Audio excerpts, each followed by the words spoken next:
بسم اللہ الرحمن الرحیم۔ السلام علیکم ناظرین، میں ہوں doctor Muhammad Salim and welcome to national narrative. ناظرین، تحریک انصاف نے یہ بات کی ہے کہ آئی ایم ایف کو یہ لیٹر لکھنے جا رہے ہیں کہ پاکستان کو جو آئی ایم ایف نے نیا پیکج دینا ہے اس کو یہ کنڈیشنل کر دیں۔ پاکستان کے اندر جو جنرل الیکشن ہوا ہے اس الیکشن کے اندر جتنی دھاندلی ہوئی ہے، دھاندلی کو کلیئر کرنے کے لیے اور اس کے اوپر جسٹس دینے کے لیے تحریک انصاف کو کنڈیشنل کر دیا جائے آئی ایم ایف کے لون کو۔ یہ جو بیرسٹر علی ظفر نے بات کی ہے کہ جی چیئرمین پاکستان تحریک انصاف جناب عمران خان صاحب یہ ارادہ رکھتے ہیں کہ وہ آئی ایم ایف کو ایک خط لکھیں گے اور اس خط میں اس چیز کی ان کو استدعا کریں گے کہ بھئی جب تک پاکستان کی جو حکومت ہے یہ اس چیز کی کمٹمنٹ نہیں دیتی کہ جو جتنے حلقوں کے اندر پاکستان تحریک انصاف چاہتی ہے کہ اس کے اندر دوبارہ سے ان کو کھولا جائے، جن میں یہ سمجھتے ہیں کہ ریگنگ ہوئی ہے، تب تک پاکستان کو آئی ایم ایف کی قسط نہ دی جائے۔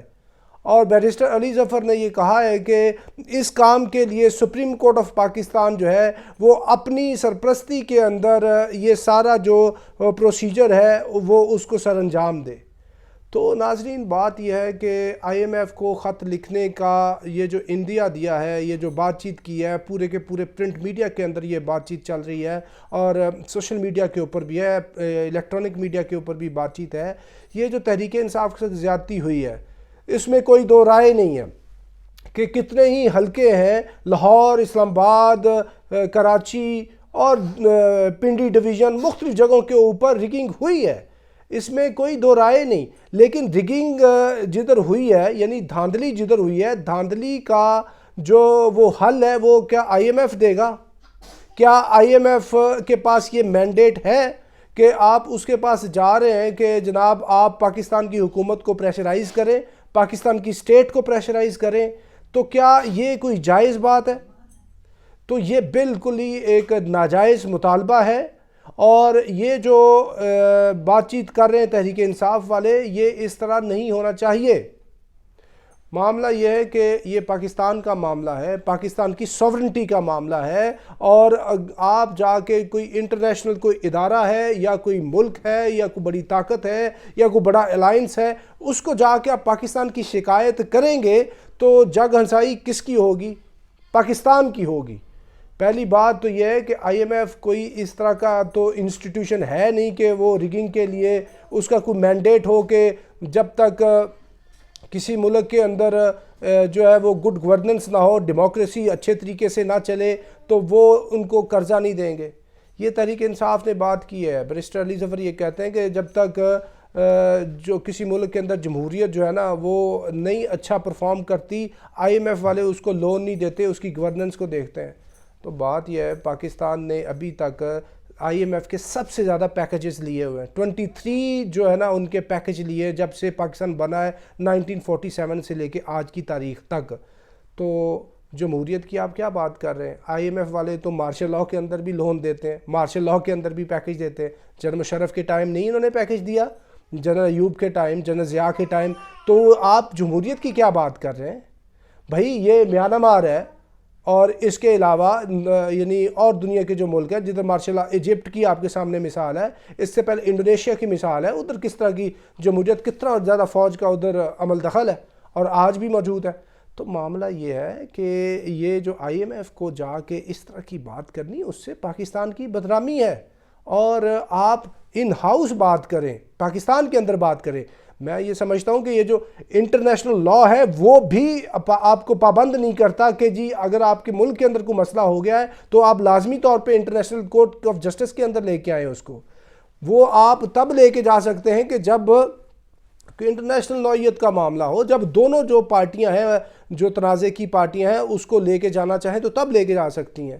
تو یہ جو آئی ایم ایف کو بیچ میں انوالو کرنا ہے، یہ ملک کی سوورنٹی کو آپ نے کیا کہتے ہیں کہ اس کو ایسے ہی زخمی کیا ہے۔ تو تحریک انصاف کے لوگوں کو چاہیے کہ اگر کوئی ان کا کوئی شخص، کوئی لیڈر یا ان کا چیئرمین اگر کوئی اس طرح کا کوئی اس سے غلطی ہو جاتی ہے، کوئی غلط ڈیسیژن ہو جاتا ہے، کوئی اس طرح کا اس کا برین چائلڈ ہے، کوئی غلط بات ہے، تو اس سے ان کو آپ احترام سے بات کریں کہ یہ بات درست نہیں ہے، آپ اس طرح کی بات نہ کریں۔ پاکستان کے اندر پریشر بلڈ کریں، جتنا مرضی پریشر بلڈ کریں، سپریم کورٹ میں جائیں، ہائی کورٹ میں جائیں، الیکشن ٹریبیونل میں جائیں، آپ پروٹیسٹ کریں پورے پاکستان کے اندر، آپ گلیوں میں نکلیں، سڑکوں میں نکلیں، ریلیز کریں، بہت بڑے پروسیشنز کریں، سوشل میڈیا پہ آئیں، الیکٹرانک میڈیا ہے، پرنٹ میڈیا ہے، جتنا مرضی احتجاج کریں اور جتنا مرضی پریشرائز کریں آپ حکومت وقت کو، اور جتنی مرضی آپ جو ہے وہ گزارش کریں سپریم کورٹ کو، دوسری کورٹس کو، لیکن وہ ود ان پاکستان ہونی چاہیے۔ آپ جب جا کے یہ بات کرتے ہیں تو سوالیہ نشان کھڑا ہو جاتا ہے کہ آپ کی پاکستانیت کے اوپر۔ بات یہ کہ پچھلے کچھ عرصے سے ان بٹوین دا لائنز ہم خود یہ دیکھ رہے ہیں کہ امریکہ کے اندر جو تحریک انصاف کے لوگ ہیں وہ بہت سرگرم ہیں، ان کا بہت ادھر انفلوئنس ہے، پرٹیکولرلی جو پاکستانی امریکن ڈاکٹرز ہیں اور جو انفلوئنشل جو لوگ ہیں، ان کا جو کانگریس مین ہیں، ان کے سینیٹرز ہیں، جو حکومت کے اندر لوگ بیٹھے ہیں، ان کے ساتھ ان کا کافی تعلق واسطہ ہے، اور اس پریشر کو وہ یوز کر رہے ہیں against anti forces of P T I, اور پی ٹی آئی کی فیور میں وہ استعمال کر رہے ہیں۔ آپ ان کا ایک مناسب طریقے سے استعمال کریں۔ اور یہ جو پچھلے دنوں یعنی بہت ہی زیادہ الیکشن کا معاملہ، یہ جو ہائپ کریٹ کر گیا تھا نا کہ ہمارے الیکشن کے اوپر کبھی امریکہ پہلے بات کرتا تھا کہ جی یہ ہم اس الیکشن کو نہیں مانیں گے، اس طرح کی حکومت کو نہیں مانیں گے، کبھی یورپی یونین بات کر رہی ہے، کینیڈا بات کرتا ہے، آسٹریلیا بات کرتا ہے، بھئی who they are to talk about all these things؟ امریکہ کون ہوتا ہے؟ امریکہ کو پاکستان کے اندر جو انتخابات ہوئے اس کے اوپر مسئلہ ہے، okay fine, there is no second opinion, ہم we our self believe, we our self confess کہ بھئی مسئلہ ہوا ہے، ریگنگ ہوئی ہے، لیکن کیا ادھر ہی ریگنگ ہوئی ہے؟ امریکہ کے اندر ریگنگ نہیں ہوئی؟ جو ڈونلڈ ٹرمپ نے بندے لے آیا تھا کیپٹل ہل کے اوپر، اتنا زیادہ وہ ہنگامہ ہوا تھا، آپ بھول گئے؟ اور امریکہ کو اتنے انصاف کی پڑی ہوئی ہے ساری عالمی برادری کو، ان کو غزہ نظر نہیں آ رہا، ان کو روہنگیا کے مسلمان نظر نہیں آ رہے، ان کو کشمیر کے اندر ہوتا ہوا ظلم نظر نہیں آ رہا، ان کو ڈکٹیٹرشپس جن کو یہ سپورٹ کرتے ہیں ابھی بھی، ہو جنرل سی سی از، وہ کون سی جمہوریت ہے؟ بھائی دنیا کے اندر یعنی آپ اگر جمہوریت کے چیمپئن ہیں تو اور کتنے مسئلے مسائل ہیں؟ آپ پاکستان کے اوپر اس طرح بڑی جو ہے وہ لگا کے نا، بڑا ایکس رے لگا کے یا بہت بڑی سکرین پہ پاکستان کو جمہوریت سے دیکھ رہے ہیں، تو یہ ایک ناانصافی ہے، اس سے کچھ چیزیں بہتر نہیں ہونی۔ تو تحریک انصاف کے لوگوں کو چاہیے کہ اگر کوئی غلطی ہو جائے لیڈرشپ سے تو ان کو طریقے سے بات کریں۔ غلطی سے مبرہ صرف پیغمبر ہے، کیونکہ پیغمبر کا جو علم ہوتا ہے وہ ریویلڈ نالج ہوتا ہے، باقی جتنے لوگ ہیں وہ کوئی پیغمبروں میں اس کیٹیگری کے بعد پوری انسانیت میں سب سے ہائیسٹ کیڈر کے لوگ ہیں صحابہ اکرام رضوان اللہ علیہم اجمعین، ان کا نالج بھی ایکوائرڈ ہے۔ صرف پیغمبر کا نالج مبرہ عن الخطا ہے، کیونکہ وما ینطق عن الہوی ان هو الا وحی یوحی الی۔ باقی تو سارے کے سارے لوگ جو ہیں وہ اسی طرح ہیں، ان سے غلطی ہو سکتی ہے۔ حضرت فاروق اعظم رضی اللہ عنہ، جن کے بارے میں یہ ہے کہ حضور علیہ السلام کی حدیث کا مفہوم ہے میرے بعد اگر کوئی نبی ہوتا تو عمر فاروق ہوتا، ان سے بھی غلطی ہوئی جب انہوں نے بات کی کہ جی میں حق مہر کو مقرر کرنا چاہتا ہوں۔ بڑھیا ایک اٹھی، اس نے کہا اے عمر تو کون ہوتا ہے اس حق مہر کو مقرر کرنے والا؟ جب اللہ کے رسول نے مقرر نہیں کی اس کی حد، آپ کیوں حد مقرر کرتے ہو؟ تو فاروق اعظم رضی اللہ عنہ بالکل انہوں نے سٹیپ بیک کیا اور انہوں نے کہا کہ اس بڑھیا نے میری مدد کیا اور بہت ہی ایک دانش کی بات کی ہے۔ تو اس طرح یہ جو اگر غلط بات کر جائے، کوئی بھی لیڈر ہو، میں بات عمران خان کی نہیں کر رہا، کوئی بھی لیڈر ہو، کسی سے غلط بات ہو جائے، بجائے اس کی غلط بات کو اب سپورٹ کرنے کے، اس کو تھوڑا سا آگے ایک سٹیپ فارورڈ کر کے اس کو بولیں کہ جی یہ بات جو ہے وہ مناسب نہیں ہوئی، اس پہ آپ تھوڑا ریویو کر لیں۔ اور یہ جو آئی ایم ایف کو بات کرنی، واٹ آئی ایم ایف از، یہ تو انٹرنیشنل ایک چین ہے ملکوں کو، قوموں کو غلامی کے اندر جکڑنے کی، یہ پھندا ہے، اقتصادی پھندا ہے جس کے اندر جو ملک پھنس گیا وہ آج تک نکلا نہیں ہے۔ تو آپ ملک کو مزید اس کے اندر پھنسانا چاہتے ہیں؟ بھائی بات یہ ہے IMF کے بغیر ابھی گزارا نہیں ہے جس طرح کی پاکستان کی اکانومی ہے، لیکن جب آپ اس طرح کی بات کرتے ہیں، اپنا انٹرنل معاملہ اس کو ہائی لائٹ کرتے ہیں، انٹرنیشنل انسٹیٹیوشن کو بتاتے ہیں، تو پاکستان کی بدنامی ہے، اس سے ریویو کریں، فائدہ کوئی نہیں ہے۔ تو یہ بات ہوگی IMF والے سٹینڈز کے اوپر عمران خان کی۔ دوسری بات یہ ہے کہ سوشل میڈیا کو مزید جو ہے وہ یہ ٹائٹ کرنا چاہتی ہے موجودہ حکومت، اور اس کے لیے ایک JT بنا دی ہے جس کی سربراہی کر رہے ہیں FIA والا آفسر۔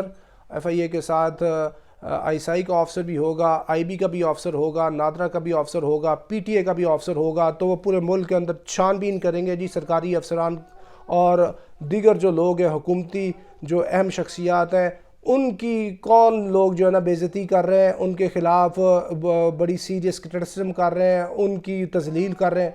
تو بھئی یہ جو اقدامات ہیں آواز کو دبانے کے، یہ کاؤنٹر پروڈکٹیو ہیں۔ یہ پہلے کتنی دفعہ یہ واقعات ہو چکے ہیں۔ یہ الیکٹرانک میڈیا اور سوشل میڈیا کے آنے سے پہلے بھی جب پرنٹ میڈیا ہوتا تھا، کتنی پوری تاریخ بھری پڑی ہے۔ وہ کیا فائدہ ہوا؟ کبھی بھی کسی کو بھی فائدہ ہوا؟ فائدہ نہیں ہوا۔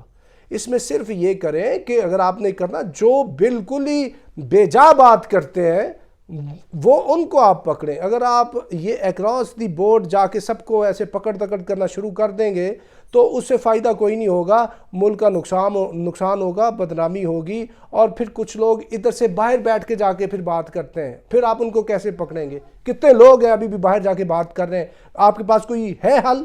کوئی ہے آپ کی انٹرپول؟ کوئی ہے ریڈ وارنٹ؟ کوئی ہے اس طرح کی انٹرنیشنل کوئی لیجسلیشن؟ تو بات یہ ہے کہ جو ادھر لوگ موجود ہیں جو مناسب بات کر رہے ہیں ان کو بات کرنے دیں۔ اگر آپ ان کو مزید دیوار سے لگائیں گے تو پھر نتیجتاً وہ کسی اور جگہ پہ جا کے آپ کو وہ پھر ڈیمیج کریں گے، تو وہ ڈیمیج انکنٹرولبل ہوگا۔ تو لہٰذا جتنی جس طرح بات ہو رہی ہے اس کو ہونے دیں، اور اس کو ایک طریقے سے کرٹیسزم چل رہی ہے، کرٹیسزم کو ہونے دے۔ کرٹیسزم جو ہے وہ پروگریس کے لیے بہت ضروری ہوتی ہے، انڈیویجول لیول پہ بھی اور نیشنل لیول پہ بھی۔ تو ناظرین اب تک کے لیے اتنا، up till next time, thank you very much. Pakistan زندہ باد۔